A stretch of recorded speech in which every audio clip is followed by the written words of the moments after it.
తర్వాత విశాఖ 4వ పాదము, అనురాధ 4 పాదాలు, వృశ్చిక రాశి అనురాధ వృశ్చిక రాశి అవుతుంది.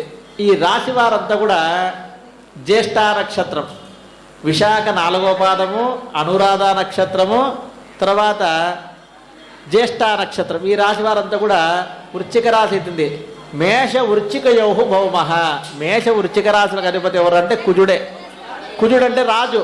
రాజానుగ్రహం వల్ల వీళ్ళకు 8 రూపాయల ఆదాయం, 14 రూపాయలు వేయమంటే 6 రూపాయలు ఖర్చు ఉన్నప్పటికి కూడా రాజు యొక్క గ్రహస్థితి ఉండే రాశి కాబట్టి వాళ్ళకు మంచి ఫలితాలే ఇస్తుంది. అయితే వృశ్చిక రాశి వారు ఒకటే జాగ్రత్త తీసుకోవాలి. ఏమన్నా అంటే అర్ధాష్టమ శని నడుస్తూ ఉందన్నమాట వాళ్ళకి.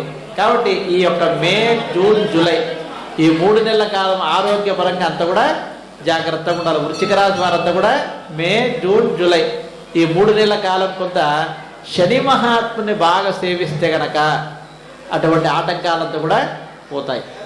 Thanks for watching. Please comment, like, share and subscribe our channel.